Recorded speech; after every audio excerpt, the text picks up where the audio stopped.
be determined by the DILG in the design and implementation of the SGLG or its successor assessment framework. D.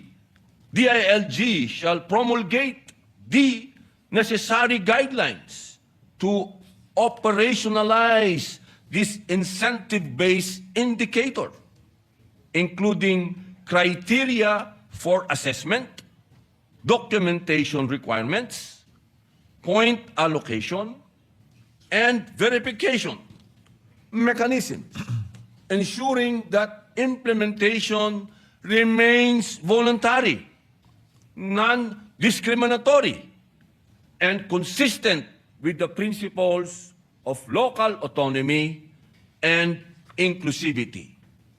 The succeeding sections shall be renumbered accordingly. I so move, Mr. President. An objection? Hearing none, approve.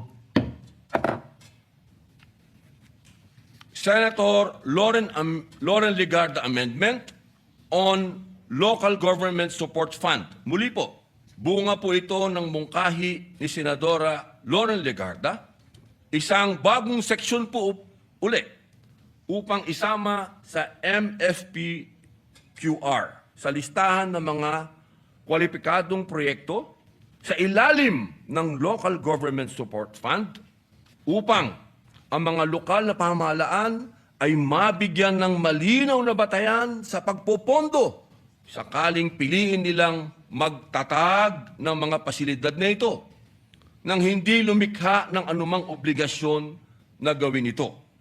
Ang pagsasailalim din nito sa mga alituntunin ng DBM ay nagpapanatili ng wastong fiscal oversight at tinitiyak ang pagsunod sa mga budgeting at fund utilization standards. On page 4, line 1, a new section 7 on Local Government Support Fund, LGSF, shall be added. The proposed provision will read as follows. Section 7, Local Government Support Fund eligibility. The Department of Budget and Management, DBM, shall include the establishment, construction, retrofitting, or improvement of MFPQRs in the menu of eligible projects that may be financed under the Local Government Support Fund, LGSF, subject to the rules, guidelines, and policies issued by the DBM on budgeting, programming, prioritization, and fund utilization. The subsequent sections shall be adjusted and renumbered accordingly. I so move, Mr. President. An objection? Hearing none, approve.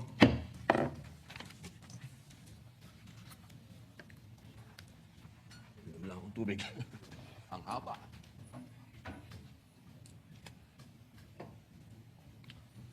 On Section 6, voluntary compliance, bunga muli po ng interpelasyon ni Senadora Pia Cayetano at upang maging mas alinsunod sa diwa ng panukala na pagiging bukas sa anumang relihiyon at hindi magkaroon ng anumang bahid ng pagkiling sa isang relihiyon, ilang mga amyenda po sa Section 6. On page 3, line 21, after the acronym MFPQRs, delete and replace the word compliant with the phrase in accordance.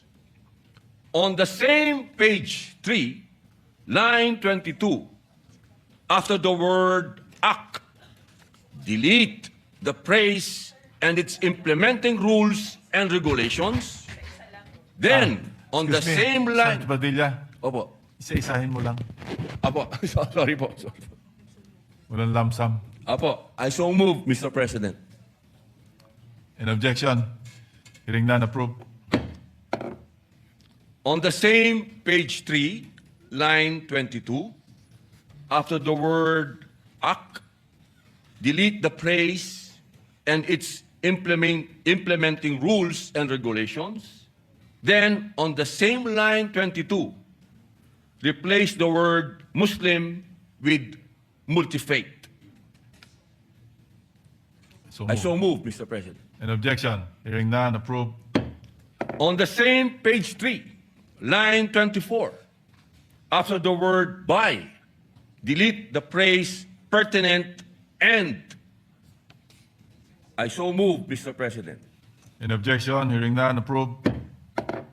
On the same page 3, line 26, after the word "in," delete and replace the acronym DOT with the phrase "the Department of Tourism." I so move, Mr. President. In objection? Hearing none, approved. Mula naman po kay Senator Loren Legarda, on the same page 3, line 27, add a new paragraph. B. The proposed paragraph B will read as follows. B. The Department of Trade and Industry, DTI, in coordination with the Department of the Interior and Local Government, DILG, shall establish a voluntary recognition program to encourage the establishment and maintenance of MFPQRs in private public-facing establishments. The program shall provide for the development of standards and criteria for recognition, periodic assessment, and the conduct of an annual or periodic certification process pursuant to which compliant establishments may be granted commendations, seals, or other forms of public recognition for promoting inclusivity and accessibility. The specific criteria, procedures, standards, and modalities for participation, assessment, and recognition under this section shall be provided in the implementing rules and regulations of this Act. I so move, Mr. President. In objection? Hearing none, approved. On the same page 3, line 27, the lettered subsection B, after the word assistance, delete the praise or recognition awards and insert the praise from relevant government agencies. I so move, Mr. President. In objection? Hearing none, approved. Okay na, sir? Ano tayo? On the renumbered Section 7, appropriations. On page 4, lines 1 to 6, reward the entire renumbered Section 7 to read as follows. Section 7, appropriations. The amount needed for the initial implementation of this Act shall be charged against the current year's appropriations and the corporate operating budget, COB, of the government agencies concerned. Thereafter, such sums as may be necessary for its continued implementation shall be included in the General Appropriations Act or the COB as the case may be. I so move, Mr. President. In objection? Hearing none, approved.